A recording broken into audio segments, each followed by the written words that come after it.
اعوذ باللہ من الشیطان الرجیم بسم اللہ الرحمن الرحیم وَإِن كُنتُمْ فِي رَيْبٍ مِّمَّا نَزَّلْنَا عَلَىٰ عَبْدِنَا فَأْتُوا بِسُورَةٍ مِّن مِّثْلِهِ وَادْعُوا شُهَدَاءَكُم مِّن دُونِ اللَّهِ إِن كُنتُمْ صَادِقِينَ فَإِن لَّمْ تَفْعَلُوا وَلَن تَفْعَلُوا فَاتَّقُوا النَّارَ الَّتِي وَقُودُهَا النَّاسُ وَالْحِجَارَةُ أُعِدَّتْ لِلْكَافِرِينَ۔ صدق اللہ العظیم۔ یہ سورۃ بقرہ کی 23 اور 24 آیات مبارکہ میں نے آپ کے سامنے تلاوت کی ہیں۔ اس سے پہلے اللہ تبارک و تعالیٰ نے جو آیات مبارکہ جو سورۃ بقرہ کے اندر یعنی گزر چکی ہیں، اللہ نے اس کے اندر توحید کا بیان فرمایا، اور ان آیات مبارکہ کے اندر رسالت کا بیان ہے کہ اللہ تبارک و تعالیٰ نے پوری انسانیت کو ان آیات مبارکہ کے اندر چیلنج کیا ہے کہ جس طرح اللہ تبارک و تعالیٰ کے علاوہ کوئی پانی نہیں برسا سکتا، کوئی زمین سے پھل پھول نہیں نکال سکتا، تو ساری انسانیت عاجز ہے۔ یہ اس کی دلیل ہے کہ صرف ایک اللہ ہے جو کرنے والا ہے۔ یہ اس کی توحید کی دلیل پیچھے گزر چکی ہے، یا ایھا الناس اعبدوا الذی جعل لکم الارض فراشا کے اندر۔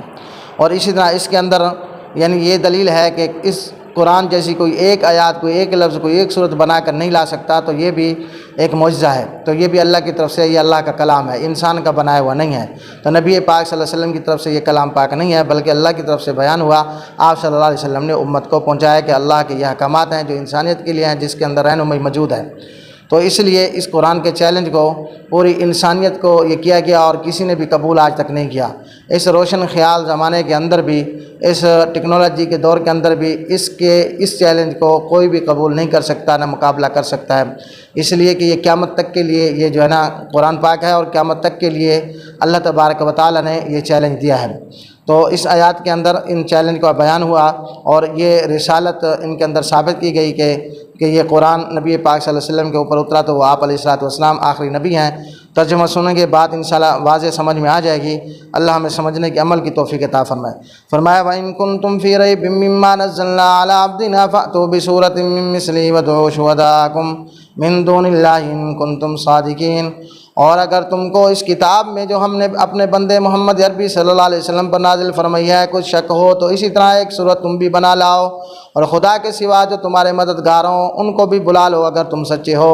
یعنی اللہ کے علاوہ پوری انسانیت کو، اپنے بتوں کو، پوری اپنی قوموں کو، جن کو تم بلا سکتے ہو بلا لو اللہ کے علاوہ، تو تم ایک لفظ بھی نہیں بنا پاؤ گے قرآن کے مقابلے میں۔ یہ قرآن کی حقانیت، رسول اللہ صلی اللہ علیہ وسلم کی رسالت کی سچائی ہے۔ فَإِن لَّمْ تَفْعَلُوا وَلَن تَفْعَلُوا فَاتَّقُوا النَّارَ الَّتِي وَقُودُهَا النَّاسُ وَالْحِجَارَةُ أُعِدَّتْ لِلْكَافِرِينَ۔ لیکن اگر ایسا نہ کر سکو اور ہرگز نہیں کر سکو گے، تو اس آگ سے ڈرو جس کا ایندھن آدمی اور پتھر ہوں گے، اور جو کافروں کے لیے تیار کی گئی ہے۔ یعنی حقیقت میں تو اس کے اندر پتھروں کو اور کافروں کو جلایا جائے گا، اللہ کے نافرمانوں کو جلایا جائے گا۔ اس لیے مسلمان تو اس کے زیادہ مستحق ہیں کہ رسول اللہ صلی اللہ علیہ وسلم کی اتباع کر قرآن پہ پورا عمل کر کے جنت کے مستحق بنے اور جہنم سے بچیں۔